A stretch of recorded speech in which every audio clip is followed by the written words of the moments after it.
Le parfum d'encens se mêlait à l'odeur âcre du bois brûlé, tandis que le son des cloches résonnait dans la cathédrale de pierre, rebondissant sur les murs humides, tels des gémissements d'une âme en pénitence. Olga s'agenouillait devant l'autel, ses mains tremblantes serrant un chapelet de perles de bois usées par le temps et la dévotion. À 62 ans, son corps voûté sous le poids des ans et des décisions portait chaque cicatrice comme une prière silencieuse. La lumière dorée des bougies dansait sur son visage ridé, révélant des yeux ayant déjà trop vu. Des yeux qui avaient ordonné des exécutions cruelles, qui avaient été témoins du sang des ennemis coulant comme offrande à la vengeance, et qui cherchaient maintenant désespérément la rédemption divine. Ces larmes tombaient comme des gouttes de pluie sur la pierre froide de l'autel, chacune supportant le fardeau d'une vie entière de contradictions. Le silence de l'église n'était troublé que par les bruits de sa respiration haletante et par le grincement des vieilles boiseries qui semblaient murmurer les noms de ceux qu'elle avait condamnés à mort des décennies plus tôt. Pourtant, sa foi ne vacillait pas. Mais comment une femme qui avait enterré des vivants et ordonné des tortures inimaginables en était-elle arrivée à ce moment de supplication divine, agenouillée comme une pénitente ordinaire devant le même Dieu qu'elle invoquait lorsqu'elle orchestrait ses vengeances sanglantes? Comment quelqu'un qui avait commis certains des actes les plus cruels de l'histoire médiévale était-il devenu non seulement une chrétienne dévote, mais une sainte canonisée par l'Église orthodoxe? La réponse réside dans les profondeurs labyrinthiques de l'âme humaine et dans les mystères paradoxaux de la rédemption divine, où la lumière et les ténèbres s'entrelacent dans une danse éternelle de transformation spirituelle. L'histoire d'Olga de Kiev commença bien avant que ses mains ne s'imprègnent de sang, à une époque où l'innocence habitait encore son cœur comme une flamme pure et immaculée. Née vers l'an 890, dans un petit village des terres marécageuses près de Pskov, elle grandit en respirant l'air pur des forêts de bouleaux et en écoutant les anciennes chansons païennes que sa grand-mère entonnait les nuits d'hiver. Son nom originel, selon les chroniques anciennes, était Helga, un nom nordique signifiant sacré ou béni, une ironie prophétique qui résonnerait à travers les siècles comme un présage du destin extraordinaire qui l'attendait. À 16 ans, Olga possédait une beauté que les bardes décrivaient comme capable de faire taire les oiseaux et flétrir les fleurs d'envie. Ses cheveux, d'un blond doré tel le blé mûr, tombaient en vagues souples jusqu'à sa taille, fine, et ses yeux bleus, identiques au ciel d'été, reflétaient une pureté encore à l'abri de la cruauté du monde. Sa peau, d'une blancheur immaculée rappelant la neige vierge des hivers russes, et lorsqu'elle souriait, de petites fossettes se dessinaient sur ses joues rosées comme de petites bénédictions divines.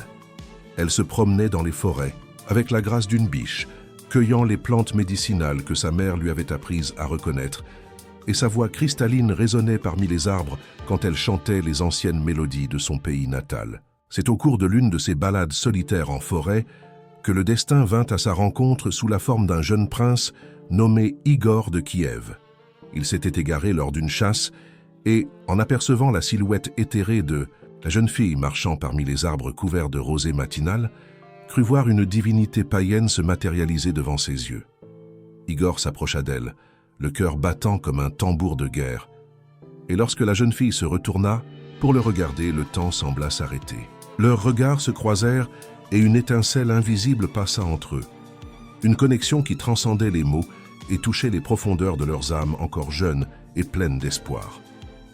La cour d'Igor était un lieu de magnificence, brutal, où la richesse se mêlait à la violence dans une danse constante de pouvoir et d'intrigue.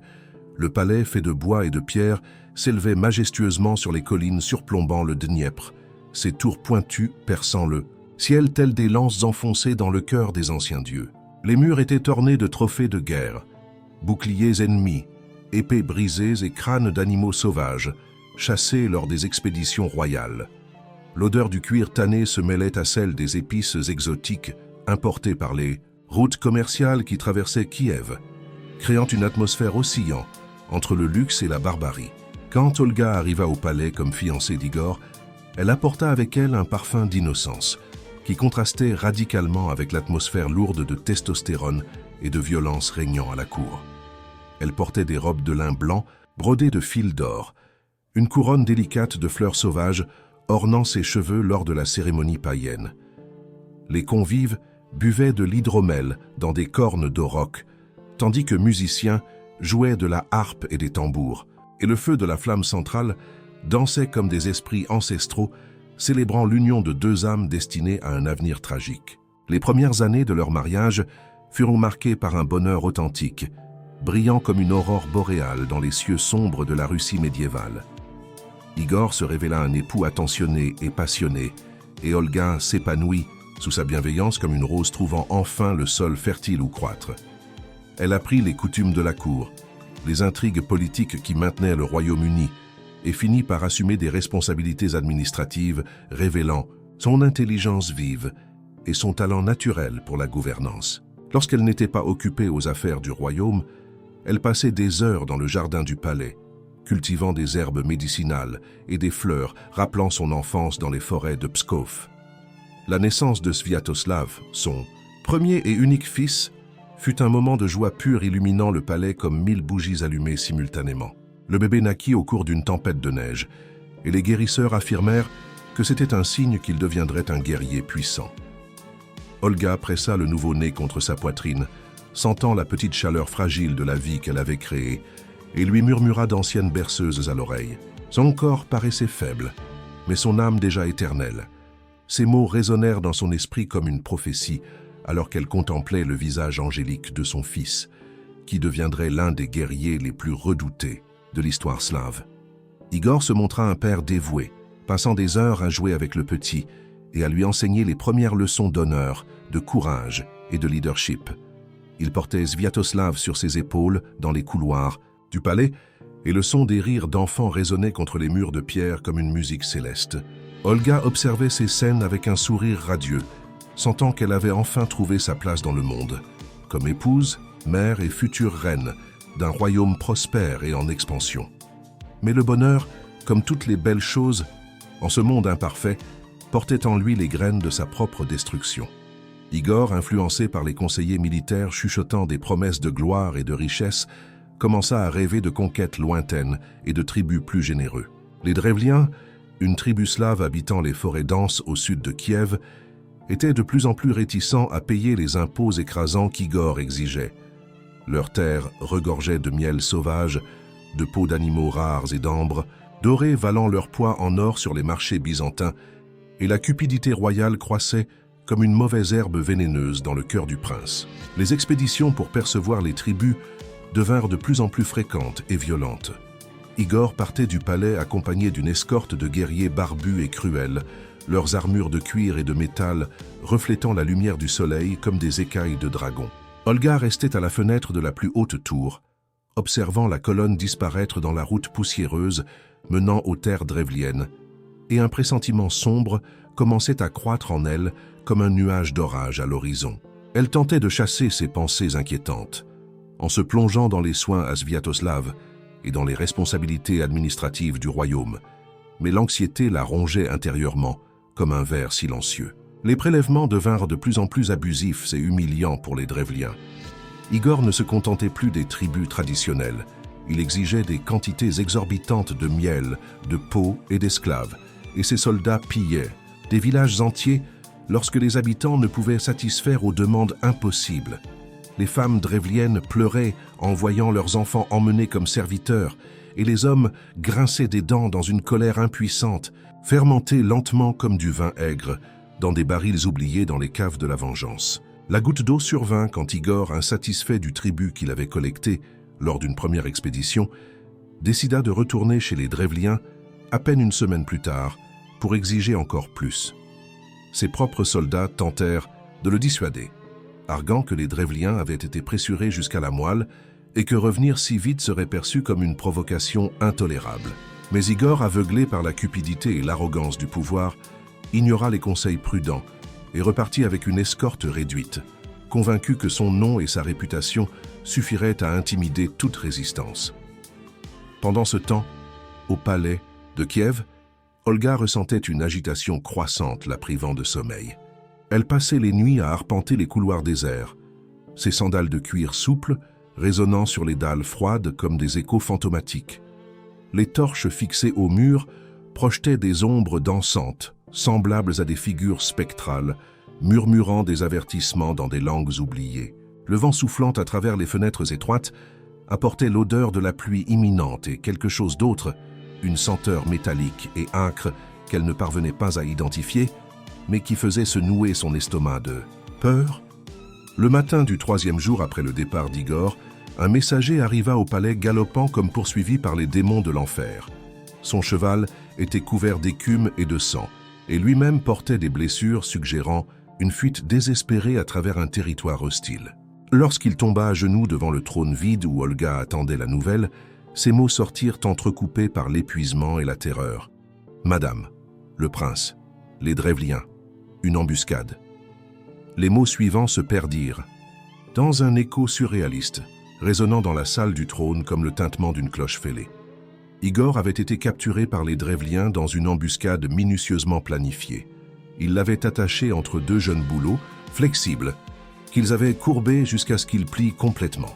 Lorsque les cordes furent coupées, les arbres se redressèrent violemment, broyant le corps du prince dans une mort que les anciens estimaient appropriée pour ceux qui abusaient du pouvoir sur la nature et sur les hommes. Ces restes furent éparpillés dans la forêt comme d'horribles semences macabres, et déjà les corbeaux tournaient au-dessus des débris ensanglantés de ce qui avait été l'homme le plus puissant de la Russie kievanienne. Le cri qui sortit de la gorge d'Olga à cet instant n'était pas humain. C'était le hurlement d'une âme déchirée en deux, le son d'un cœur brisé en 1000 fragments tranchants. Elle se plia en deux, comme si elle avait reçu un coup physique à l'abdomen, et ses mains se crispèrent sur le tissu de sa robe jusqu'à ce que ses ongles traversent le lin et griffent la peau en dessous. Des larmes émergèrent de ses yeux comme des sources jaillissant des profondeurs de la terre, et pendant un instant, elle perdit totalement sa capacité à respirer, comme si l'air lui-même était devenu trop venimeux pour ses poumons. Sviatoslav, qui jouait au pied du trône avec de petits soldats en bois sculptés, regarda sa mère avec des yeux écarquillés de confusion et de peur. À 5 ans, il ne comprenait pas tout à fait ce qui se passait, mais il ressentait le changement d'atmosphère, comme un animal pressant une tempête approchée. Il s'approcha d'Olga et toucha sa main doucement, murmurant « Maman ?» d'une voix timide et effrayée qui perça le cœur d'Olga comme une lame aiguisée. C'est à ce moment de douleur absolue et de vulnérabilité totale qu'un élément en Olga commença à mourir, et quelque chose de très différent commença à naître. La femme douce et aimante qui avait passé des années à cultiver des fleurs et à chanter des berceuses pour son fils fut consumée de l'intérieur, par un feu noir transformant sa douleur en quelque chose de bien plus dangereux, une soif de vengeance brûlant avec l'intensité de 1000 soleils. Elle se redressa lentement du sol où elle avait chuté à genoux, et quand elle releva le visage pour faire face au messager, ses yeux bleus avaient pris une froideur glaciaire qui fit instinctivement reculer l'homme. « Rassemblez les conseillers », dit-elle d'une voix semblable au craquement de la glace sur les pierres. « Maintenant !» La transformation d'Olga ne fut pas instantanée. Ce fut un processus lent et douloureux, comparable à celui d'un papillon émergeant de son cocon. Sauf que ce qui émergea n'était pas beau, mais épouvantable et magnifique dans sa fin de justice. Pendant les semaines suivant le meurtre d'Igor, elle s'enferma dans ses appartements privés, ne sortant que pour nourrir Sviatoslav et assister aux réunions du conseil. Elle cessa de se nourrir régulièrement, et son corps commença à s'amincir jusqu'à ce que ses vêtements pendent autour de sa silhouette anguleuse. Ses cheveux dorés perdirent de leur éclat et commencèrent à grisonner prématurément aux tempes, comme si la douleur avait accéléré le processus naturel du vieillissement. Mais c'était dans ses yeux que le changement le plus profond se manifestait. L'innocence avait complètement disparu, remplacée par une intelligence froide et calculatrice, analysant chaque situation à la recherche d'avantages stratégiques et de points faibles chez ses ennemis. Elle commença à étudier les chroniques militaires dans la bibliothèque du palais, apprenant les tactiques de guerre, les stratégies de siège et les méthodes d'interrogatoire qui feraient trembler de respect et de peur les plus expérimentés des généraux. Même dans toute cette noirceur, sa foi ne vacilla pas, mais c'était désormais une foi différente, une foi qui croyait que Dieu se servait parfois d'instruments terribles pour exécuter sa justice divine.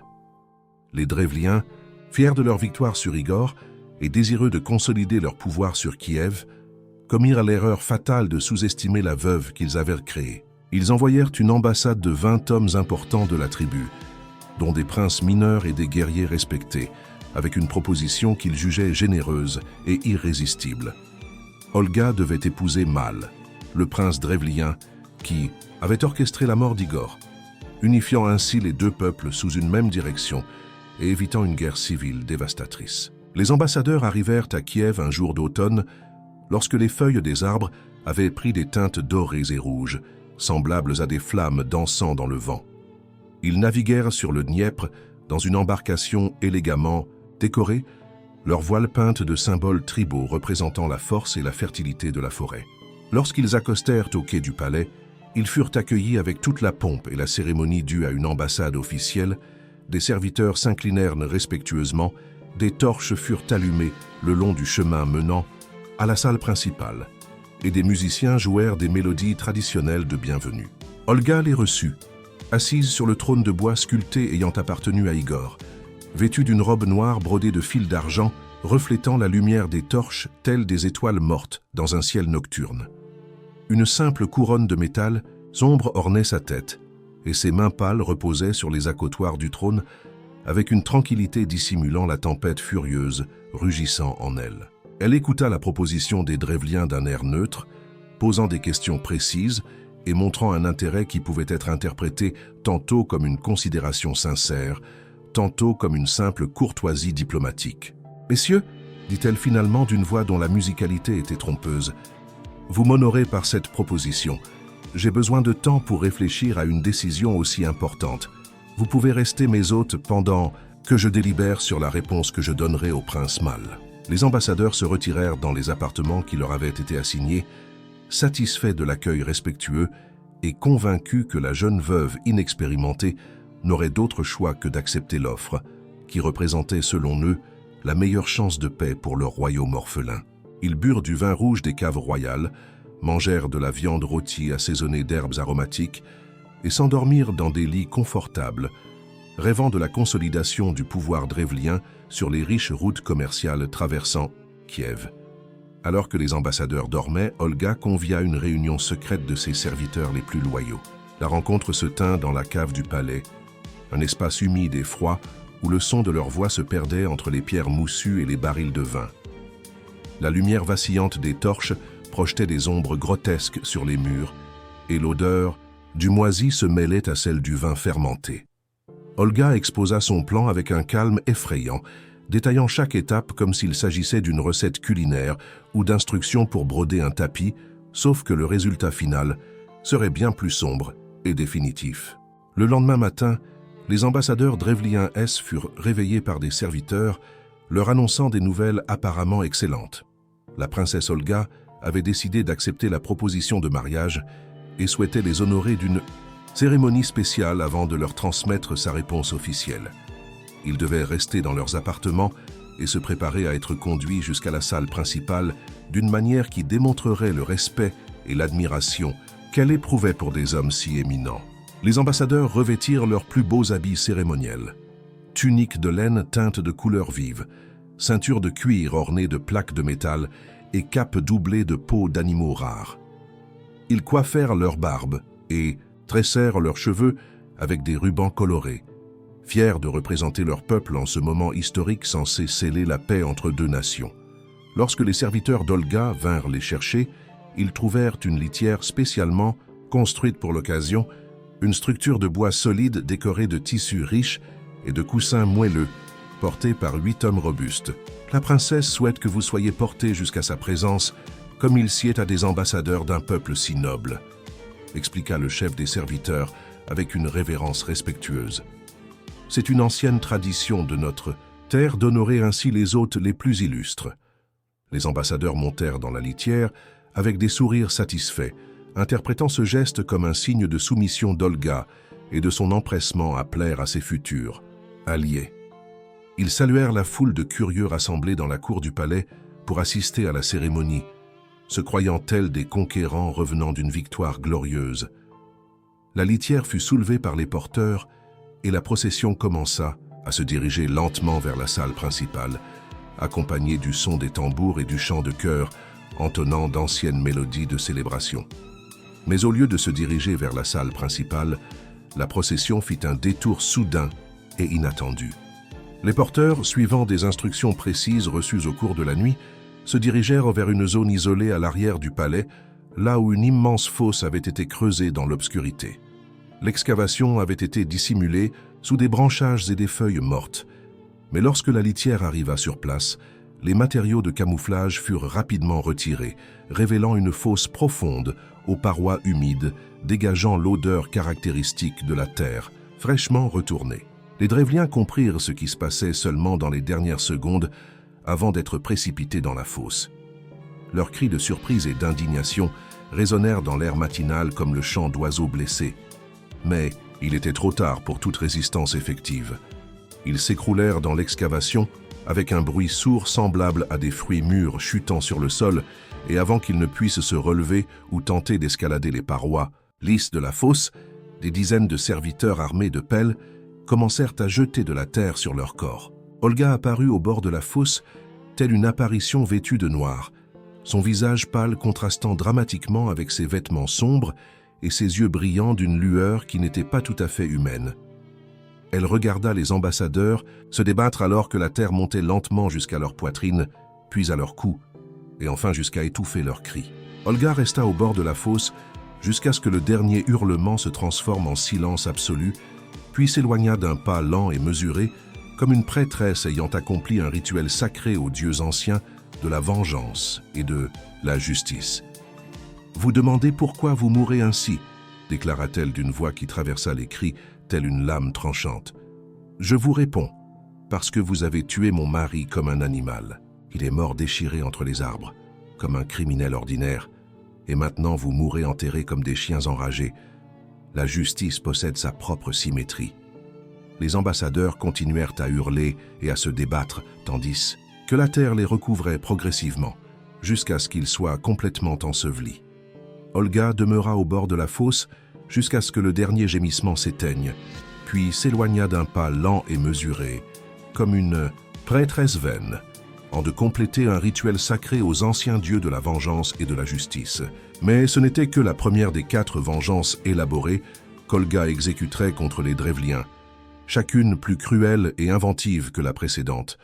La deuxième vengeance survint lorsque les Drevliens, inquiets du long silence suivant la disparition de la première ambassade, envoyèrent un second groupe de messagers pour découvrir ce qui s'était passé. Cette fois, Olga les reçut avec encore plus de cérémonial, leur offrant des bains dans une maison thermale spécialement préparée pour honorer des hôtes si distingués. La maison de bain avait été transformée en piège mortel. Les portes furent verrouillées de l'extérieur dès que les ambassadeurs entrèrent et un incendie fut allumé dans toute la bâtisse. Les flammes dévorèrent la structure de bois avec une voracité presque surnaturelle, et les hurlements des Pitswedipe, hommes emprisonnés à l'intérieur, se mêlèrent au crépitement du feu, comme une sinfonietta diabolique résonnant dans la ville jusqu'à l'aube. Lorsque les flammes s'éteignirent enfin, il ne restait que des cendres et des fragments d'ossements calcinés que le vent dispersa aux 4 coins comme des semences macabres de la mort. La troisième vengeance fut encore plus machiavélique et psychologiquement dévastatrice. Olga envoya des messagers aux Drevliens pour solliciter l'autorisation de visiter la tombe d'Igor et organiser un funérail en bonne et due forme pour son mari, conformément aux coutumes slaves. Elle se rendit donc dans les terres drevliennes, accompagnée d'une petite escorte, portant des barils d'hydromel de haute qualité à partager lors de la cérémonie funéraire. Les Drevliens, fiers de leur victoire et désireux de prouver leur générosité, acceptèrent d'y participer et consommèrent largement la boisson offerte. Mais l'hydromel avait été empoisonné avec des herbes toxiques préparées par Olga elle-même dans sa jeunesse, alors qu'elle parcourait les forêts de Pskov. Ce n'était pas un poison à effet immédiat, mais un breuvage provoquant d'horribles hallucinations, des convulsions atroces et une mort lente et agonisante, pouvant durer plusieurs heures. Tandis que les Drevliens se tordaient de douleur, vomissant le sang et hurlant de souffrance, Olga resta assise calmement à côté de la tombe d'Igor, fredonnant d'anciennes chants funéraires comme si rien d'extraordinaire ne se passait autour d'elle. Quand les derniers gémissements s'estompèrent et que les derniers spasmes cessèrent, elle se leva et passa entre les corps étendus dans la clairière, s'arrêtant parfois pour fermer les yeux des morts de ses propres Baines. Ce geste, qui aurait pu être interprété comme un acte de pitié, recelait en réalité un profond trouble. la délicatesse avec laquelle elle touchait les visages de ceux qu'elle venait d'assassiner. Ce que le monde a tenté d'effacer devient éternel, murmura-t-elle dans son esprit en contemplant la boucherie qu'elle avait orchestrée avec la précision d'un chef d'orchestre. La quatrième et dernière vengeance fut la plus dévastatrice de toutes, et elle assembla la réputation d'Olga comme l'une des femmes les plus impitoyables et les plus intelligentes de l'histoire médiévale. Elle rassembla une armée considérable et marcha contre Iskorosten, la capitale drevlienne, assiégeant la ville durant des mois jusqu'à ce que la famine et le désespoir démoralisent les défenseurs.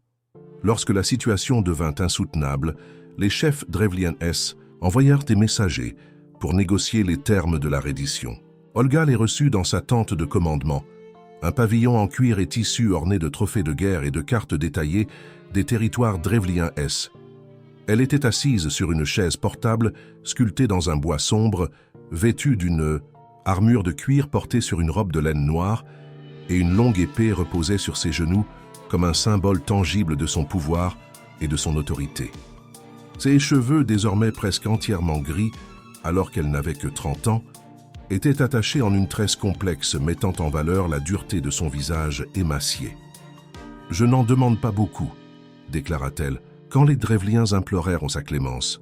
3 pigeons et 3 moineaux par maison dans la ville. C'est un tribut modeste qui montrera votre soumission sans causer de difficultés économiques majeures. Les Drevliens furent surpris par la modestie de cette demande, mais soulagés d'échapper à une mort certaine, après un siège sans espoir. Ils acceptèrent aussitôt les conditions et retournèrent à la ville pour organiser la capture des oiseaux. En quelques heures, des centaines de pigeons et de moineaux furent capturés et apportés au camp d'Olga, prisonniers dans des cages en osier tressé. Les défenseurs de la ville, amusés, se moquèrent de la prétendue faiblesse sentimentale de la princesse, qui préférait des oiseaux à de l'or ou des esclaves. Mais Olga n'avait pas fini. Dès qu'elle reçut les animaux, elle ordonna à ses soldats d'attacher de petits morceaux de tissu imbibés de soufre et de pois aux pattes de chaque oiseau. Durant la nuit, les oiseaux furent simultanément relâchés et leur instinct naturel les poussa à regagner leur nid dans les maisons de la ville. En quelques minutes, des centaines de foyers prirent feu, transformant Iskorosten en une gigantesque fournaise, visible à des kilomètres, la ronde. L'incendie se propagea à une vitesse surnaturelle, sautant de toit en toit et dévorant tout sur son passage avec une fureur semblable à une force surnaturelle. Les maisons de bois et de chaume devinrent d'immenses torches, illuminant la nuit comme un second soleil. Le rugissement des flammes se mêlait aux cris désespérés des habitants, cherchant à fuir l'enfer dans lequel leur propre cité s'était transformée. Des familles entières couraient dans les rues en feu, emportant leurs maigres possessions, tandis que la chaleur torride rendait l'air quasiment irrespirable. Olga observa la destruction depuis une colline voisine, juchée sur son cheval, de guerre noire, sa silhouette découpée sur la lueur orangée de l'incendie comme une figure mythologique surgissant des cauchemars collectifs de l'humanité. Elle ne manifesta ni joie ni tristesse, seulement une satisfaction froide et implacable qui brillait dans ses yeux comme des braises mourantes. À ses côtés, ses généraux murmurèrent des prières aux anciens dieux, impressionnés et terrifiés par l'ampleur de la destruction qu'une seule femme avait orchestrée à l'aide d'instruments aussi simples que des oiseaux domestiques. « Ainsi meurt la ville qui a tué mon mari », murmura-t-elle pour elle-même, sa voix portée par le vent nocturne comme une prophétie accomplie. Que ses cendres fertilisent la terre où repose Igor, et qu'on ne dresse jamais plus une pierre sur une autre, en ce lieu maudit. La vengeance était accomplie, mais son prix avait été terrible, non seulement pour les Drevliens, mais pour l'âme d'Olga elle-même.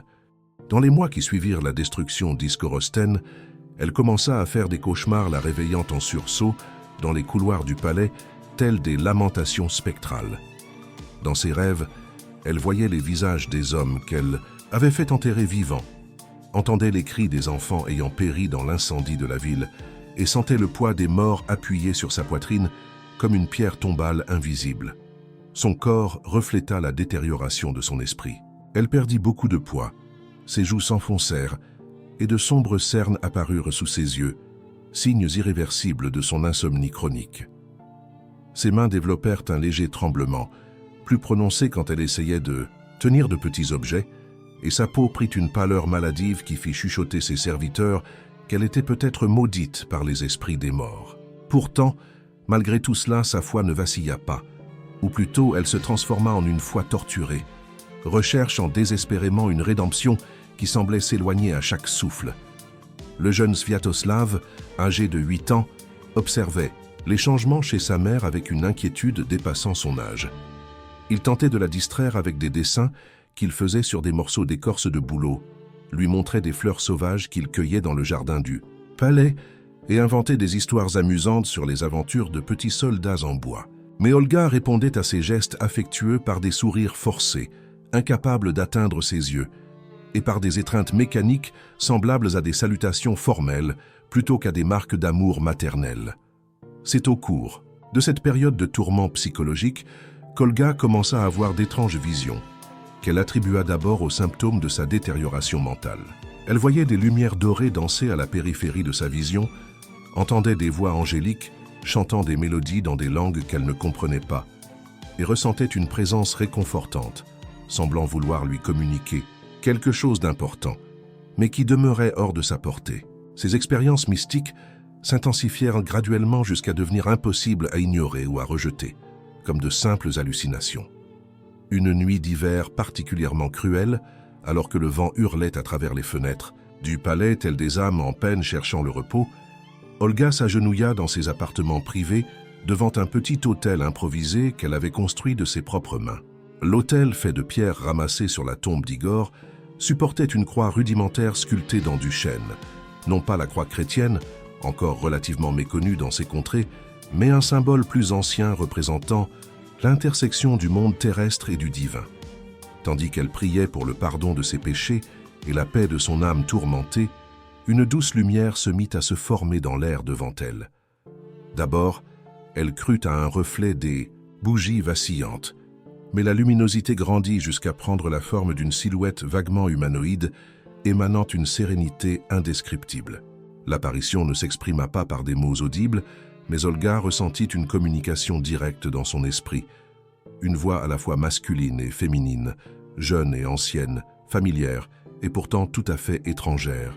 « Fille de la vengeance !» La voix résonna dans sa conscience comme de l'eau coulant sur des pierres lisses. « Ton cœur est brisé, mais il n'est pas perdu. La justice que tu as exercée était nécessaire, mais le chemin vers la rédemption s'ouvre devant toi si tu choisis de l'emprunter. Il y a un Dieu qui pardonne même les péchés les plus sombres, et il existe une lumière capable de transformer jusqu'à l'âme la plus durcie. » La vision disparut aussi soudainement qu'elle était apparue, laissant Olga seule dans la chambre froide, mais quelque chose d'essentiel avait changé en elle. Pour la première fois depuis des années, elle sentit une étincelle d'espoir jaillir dans son cœur comme une petite flamme luttant contre un vent glacial. Elle ne comprenait pas tout à fait ce qu'elle avait traversé, mais elle savait instinctivement qu'elle avait été touchée par quelque chose de plus grand qu'elle, quelque chose offrant la possibilité de rédemption même à celles dont les mains étaient tachées du sang de centaines d'êtres humains. Dans les jours qui suivirent cette expérience mystique, Olga commença à rechercher des connaissances sur les diverses traditions religieuses existant dans son royaume. Elle échangea avec des prêtres païens, maintenant fidèles aux anciens, rites slaves, avec des chamans affirmant pouvoir communiquer avec les esprits des ancêtres, et avec des marchands byzantins parlant d'un Dieu unique ayant envoyé son Fils mourir pour les péchés de l'humanité. Chaque conversation ajoutait une pièce à un puzzle spirituel qu'elle était déterminée à reconstituer, peu importait le temps ou les efforts nécessaires. La transformation ne fut ni immédiate, ni spectaculaire. Ce fut un processus graduel et douloureux de déconstruction intérieure, suivi d'une reconstruction encore plus lente et laborieuse. Olga commença à changer de petits aspects de sa gouvernance, remplaçant les punitions brutales par des amendes et des travaux communautaires, libérant des esclaves de guerre ayant servi fidèlement pendant des années et établissant des fonds pour venir en aide aux orphelins et aux veuves dont les maris étaient morts au combat. Ces changements surprirent et, dans certains cas, rencontrèrent la résistance de ses conseillers les plus conservateurs, qui soutenaient que la clémence était perçue comme une faiblesse par les ennemis du royaume. Mais Olga était déterminée à trouver un équilibre entre justice et miséricorde, entre la force nécessaire pour maintenir le royaume uni et la compassion que son âme nouvellement éveillée réclamait. Elle mit en place des codes juridiques plus humains, créa des systèmes d'appel pour les prisonniers condamnés à mort et commença à consulter non seulement des généraux et des marchands pour ses décisions politiques, mais aussi des prêtres, des savants, voire des simples paysans susceptibles d'être affectés par ses choix. Le tournant décisif de son parcours spirituel intervint lorsqu'elle décida d'entreprendre un pèlerinage à Constantinople, la capitale grandiose de l'Empire byzantin, où elle espérait trouver des réponses définitives aux questions tourmentant son âme. Le voyage était dangereux et coûteux, nécessitant des mois de préparation minutieuse et des négociations diplomatiques complexes, mais Olga était convaincue que c'était une étape indispensable pour accéder à la paix intérieure. L'Odyssée jusqu'à Constantinople dura près de 3 mois et conduisit Olga à travers des paysages qu'elle n'aurait jamais imaginés dans ses rêves les plus fous. Elle descendit d'abord le Dniepr à bord d'une flotte de bateaux finement décorés, traversant des forêts denses où ours et loups observaient la procession depuis les berges ombragées, puis des steppes infinies où le vent murmurait des secrets anciens aux herbes dorées, ondulant telles des vagues sur un océan terrestre. Lors des nuits en plein air, quand la suite faisait halte sur les rives du fleuve, Olga passait des heures à contempler les étoiles scintillant dans le ciel noir comme des diamants incrustés dans du velours sombre. Elle réfléchissait à sa vie, aux choix qu'elle avait faits, au prix payé pour sa vengeance et à l'avenir incertain qui l'attendait. Son corps était fragile, mais son âme déjà éternelle, ces mots revenaient constamment dans son esprit comme un mantra, l'aidant à garder espoir dans ses instants de doute les plus profonds. Quand la flotte atteignit enfin la mer Noire, Olga expérimenta pour la première fois la immensité océanique, s'étendant jusqu'à l'horizon comme une plaine liquide infinie. L'odeur de sel dans l'air, le bruit des vagues frappant, la coque et la sensation d'être entièrement entourée d'eau lui procurèrent une expérience sensorielle nouvelle, la remplissant d'admiration et d'humilité face à la grandeur de la création divine. La première vision de Constantinople la laissa sans voix. La cité s'élevait des eaux du Bosphore comme une vision sortie tout droit du paradis terrestre. Ses dômes dorés reflétaient la lumière du soleil tels des phares célestes. Ses remparts imposants s'étendaient sur des kilomètres le long du rivage, et ses milliers de fenêtres scintillaient comme les yeux d'une créature mythique gigantesque. Le son des cloches de centaines d'églises résonnait sur l'eau, créant une symphonie religieuse semblable à la voix même de Dieu s'exprimant à travers l'architecture humaine. Le palais impérial formait un complexe labyrinthique de salons en marbre, de jardins parfumés et de chapelles ornées de mosaïques illustrant des scènes bibliques, avec un réalisme et une beauté défiant l'entendement. Les murs étaient couverts d'affresques racontant l'histoire du salut chrétien, depuis la création du monde jusqu'à la promesse de la vie éternelle, tandis qu'un encens d'une qualité si supérieure flottait dans l'air qu'on aurait pu croire qu'il avait été béni par les anges eux-mêmes. L'empereur Constantin VII accueillit Olga avec une cérémonie surpassant même ses attentes les plus grandioses. Elle fut escortée à travers des couloirs ornés de tapis persans, recouvrant des sols en marbre poli, croisant des gardes en armures ornées scintillant comme des miroirs, jusqu'à arriver dans la salle du trône où l'empereur l'attendait, assis sur un siège d'or incrusté de pierres précieuses, capturant et reflétant la lumière des centaines de bougies éclairant la pièce. Mais c'est lors de son audience privée avec le patriarche Polyoctos qu'Olga vécut la révélation spirituelle la plus profonde de sa vie. Le patriarche, un vieil homme dont la barbe blanche descendait jusqu'à la poitrine et dont les yeux bleus rayonnaient d'une sagesse et d'une compassion paraissant transcender la condition humaine, l'accueillit dans une petite chapelle intime, loin de la pompe et de la circonstance du palais impérial, où ils purent se converser honnêtement sur la foi et la rédemption sans l'ombre des protocoles diplomatiques. « Ma fille, dit-il d'une voix ressemblant à du miel doré, coulant sur des pierres chauffées par le soleil, j'ai entendu parler de tes actions passées, des péchés que tu portes comme des pierres liées à ton cœur. Mais j'entends aussi dans ta voix une soif sincère de rédemption, plus précieuse aux yeux de Dieu que tous les trésors de ce monde terrestre. » Olga s'agenouilla devant le patriarche et, pour la première fois depuis la mort d'Igor, laissa tomber toutes ses barrières émotionnelles. Des larmes jaillirent de ses yeux comme des sources perçant la roche dure, et elle confessa tous ses péchés avec une brutalité honnête, n'épargnant aucun détail de sa vengeance contre les Drevliens. Elle parla des hommes qu'elle avait fait enterrer vivants des personnes brûlées vives par sa main, et de la soif de vengeance qui avait consumé son âme comme un feu dévorant. Le patriarche l'écouta en silence, posant occasionnellement des questions bienveillantes, l'aidant à explorer plus profondément les motivations et les conséquences de ses actions passées. Lorsque finalement elle eut terminé sa confession, il posa ses mains sur sa tête courbée et commença à prier dans une langue qu'elle ne comprenait pas, mais dont les mots semblaient détenir un pouvoir guérisseur, pénétrant jusqu'aux recoins les plus profonds de son âme meurtrie. Le Christ qui a pardonné au voleur sur la croix peut aussi pardonner à une princesse cherchant justice par des moyens terribles, déclara-t-il enfin. Ta transformation n'effacera pas le passé, mais elle peut racheter l'avenir. Acceptes-tu le baptême et désires-tu renaître comme une nouvelle créature en Christ Jésus? La cérémonie du baptême eut lieu à Sainte-Sophie, la cathédrale la plus splendide du christianisme. Un matin de printemps où la lumière du soleil, traversant les vitraux colorés, projetait des motifs dansant sur le sol de marbre comme des fragments d'arc-en-ciel céleste. Olga descendit dans les eaux baptismales, vêtue d'une simple tunique blanche, ses cheveux grisonnants tombant sur ses épaules, et quand elle émergea de l'eau, elle se sentit véritablement morte, et renaître en une personne complètement différente. Le nom chrétien qu'elle choisit fut Hélène, en hommage à l'impératrice Hélène, la mère de Constantin, qui avait découvert la véritable croix du Christ. Lorsque le patriarche prononça ce nouveau nom, Olga Hélène sentit comme si une lourde chaîne qu'elle avait portée pendant des années se brisait enfin et se détachait de ses épaules. Elle pleura à nouveau, mais cette fois, c'étaient des larmes de joie et de libération, non plus de douleur et de remords. Le voyage de retour à Kiev fut tout autre que le trajet aller. Olga Hélène voyageait désormais le cœur léger et la perspective transformée sur son royaume et ses responsabilités.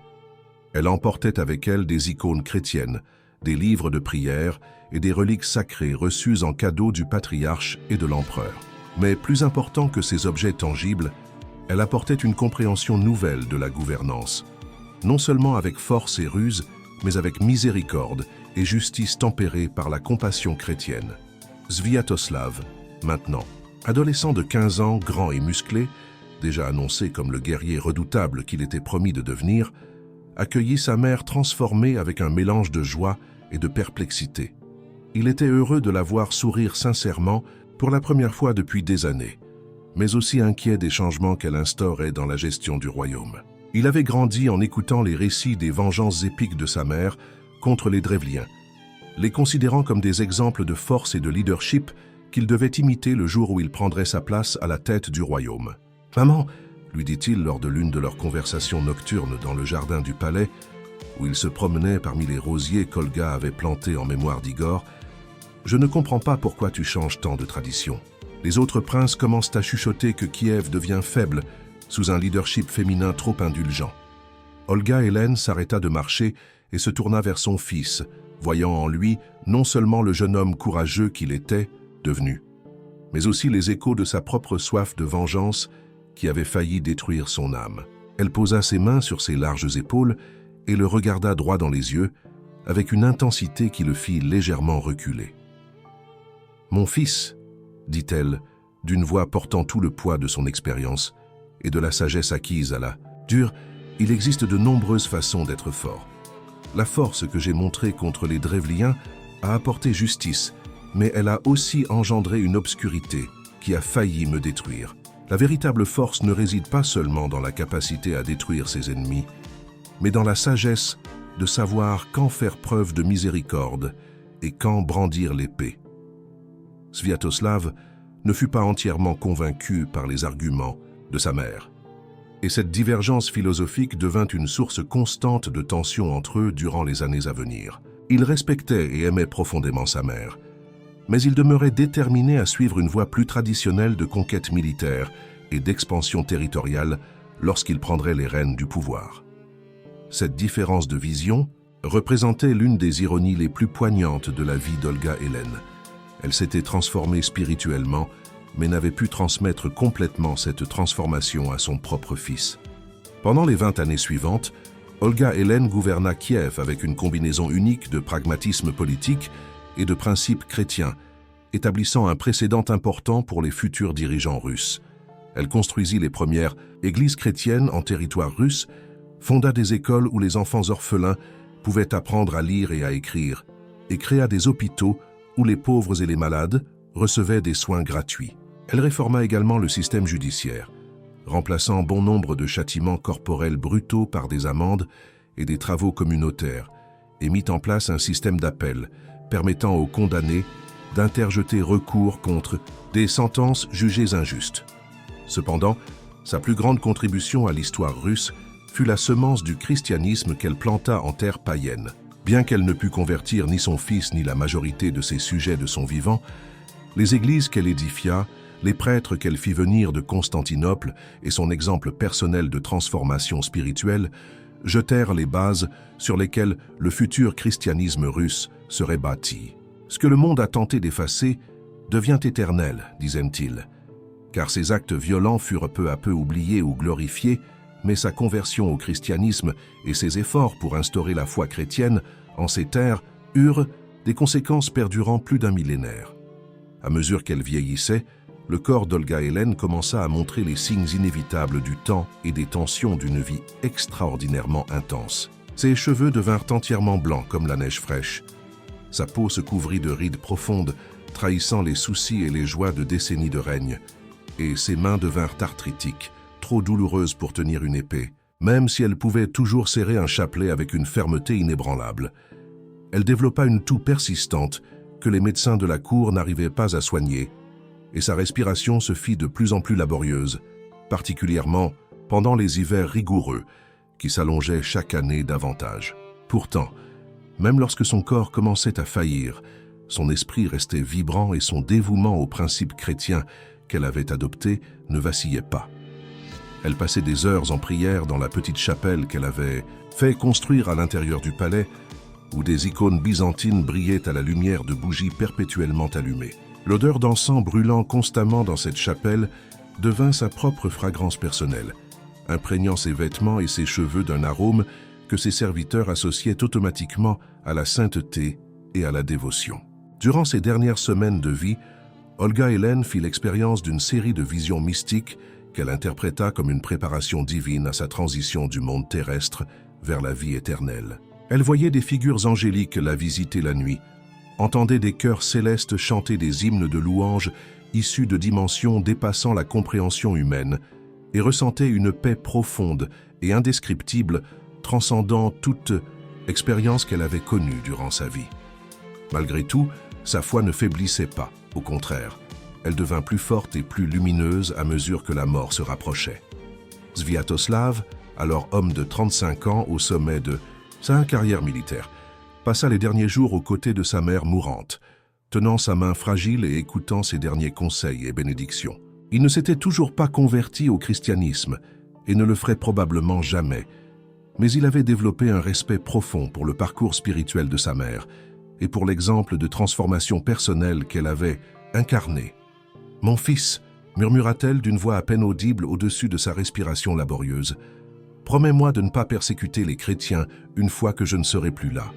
Tu ne partages peut-être pas ma foi, mais permets à d'autres de trouver en elle la paix que j'ai découverte. » Sviatoslav fit cette promesse, et ce fut une promesse qu'il tint fidèlement durant son propre règne, permettant aux semences plantées par sa mère de continuer à croître et à fleurir même sous la gouvernance d'un souverain resté païen, jusqu'à sa mort.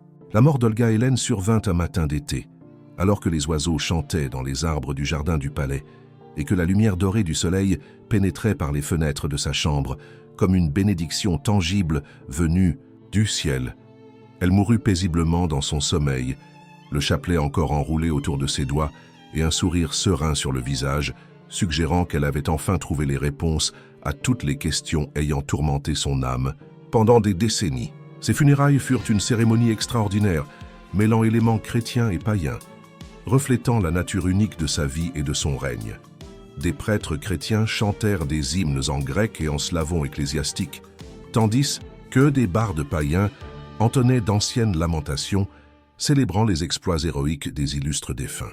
Sa tombe fut ornée de symboles chrétiens et païens, et aussi bien des croix que des runes antiques furent gravées dans la pierre pour témoigner de la complexe odyssée spirituelle qu'elle avait parcourue. Au fil des siècles suivant sa mort, la mémoire d'Olga Hélène subit une transformation graduelle mais significative. Les récits de ses vengeances cruelles contre les Drevliens furent peu à peu romancés et mythifiés, se muant en légende héroïque sur une reine guerrière défendant son royaume contre des ennemis implacables. Parallèlement, ses contributions à l'implantation du christianisme en Russie furent de plus en plus reconnues et célébrées par l'Église orthodoxe montante. La canonisation officielle de Sainte Olga par l'Église orthodoxe russe au XVIe siècle fut l'aboutissement de ce processus de transformation historique et spirituelle. Elle fut déclarée égale aux apôtres, un titre rare la plaçant au même niveau spirituel que les premiers disciples du Christ. Sa fête est célébrée le 11 juillet et elle est invoquée comme patronne des veuves, des convertis et de ceux qui cherchent la rédemption de leurs fautes passées. Le paradoxe ultime de la vie d'Olga Hélène réside dans le fait qu'elle devint sainte non pas malgré sa violence passée, mais en quelque sorte à cause d'elle. Son parcours depuis les ténèbres de la vengeance cruelle jusqu'aux hauteurs de la sainteté chrétienne démontre la capacité extraordinaire de l'âme humaine à se transformer et à trouver la rédemption. Elle prouva que même ceux dont les mains sont tachées du sang d'autrui peuvent obtenir le pardon divin et la paix intérieure s'ils sont véritablement prêts à chercher la lumière au cœur des ténèbres les plus profondes. Aujourd'hui, plus de 1000 ans après sa mort, Sainte Olga de Kiev demeure un symbole paradoxal mais puissant de la complexité morale définissant l'expérience humaine. Elle nous rappelle que la sainteté n'est pas un privilège réservé à ceux nés purs, mais qu'elle est accessible à quiconque est prêt à affronter honnêtement ses péchés et à rechercher une transformation authentique par la grâce divine. Son histoire continue d'inspirer et de défier ceux qui luttent avec leurs propres contradictions morales, offrant l'espoir qu'une rédemption est possible même pour les candidats à la sainteté les plus improbables. Son corps était fragile, mais son âme déjà éternelle. Et dans l'éternité, c'est l'âme transformée qui importe, non les péchés temporels qui l'avaient jadis souillée. Sainte Olga de Kiev, celle qui avait enterré des vivants et était devenue sainte, reste à jamais le témoignage perpétuel du pouvoir rédempteur de l'amour divin et de la capacité infinie de l'homme à changer profondément et durablement.